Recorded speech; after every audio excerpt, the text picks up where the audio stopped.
Hi, my name is Steve and I'll be presenting my VP Task 3.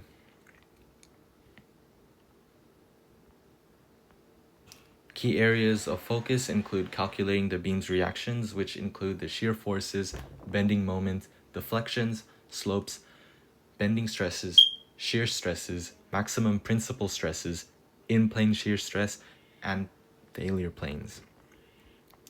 Here is the photo of my beam. It is the metal segment between the two wooden columns.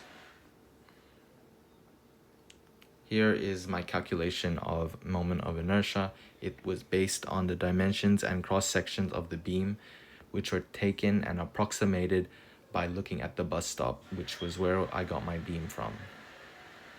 The major material type of the beam is steel.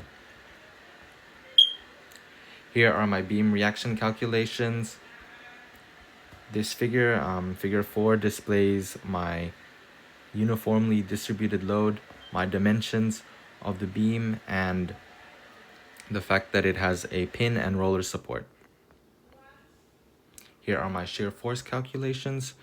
Here is my shear force diagram, and here are my bending moment calculations and bending moment diagram. It is important to note that the bending moment and shear force are closely interrelated.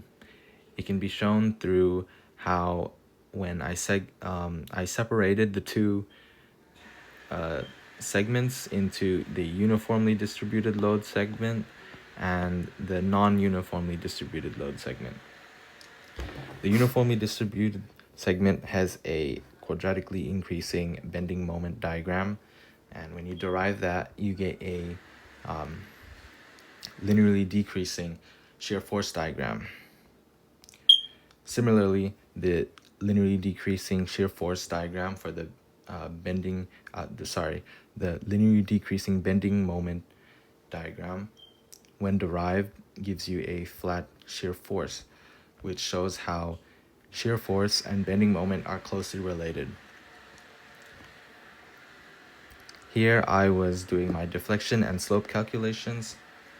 It's important to note that deflection and slope are closely related, as when you integrate to find the slope, you get an answer which integrated again, you get your deflection.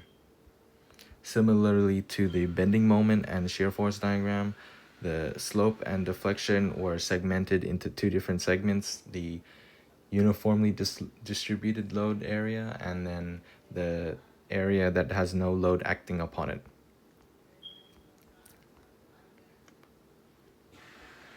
Continuity equations at the pin support and roller support were used to get the variables for the simultaneous equations, which were used to solve the slope and deflection of the beam. Here's the maximum deflection. The maximum deflection happens at x equals 3.761. This is a coordinate which is based on where 0 is the pin support and 7 is at the roller support.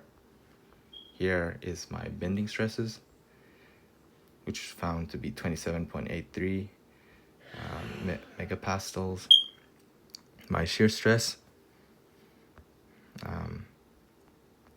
my maximum principal stresses, in-plane shear stress, and failure planes, which are based on the cross-section of the beam. The cross-section of the beam is symmetrical, which is why the neutral axis is at the center.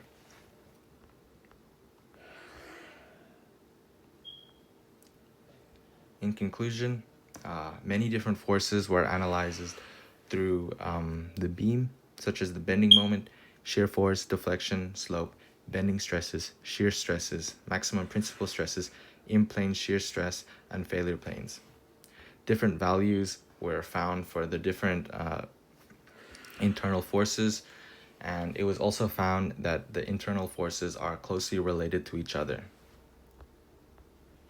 It's important to investigate and calculate the behavior of beams to make sure that engineers make reliable, functional, and safe buildings. Thank you for listening to my presentation.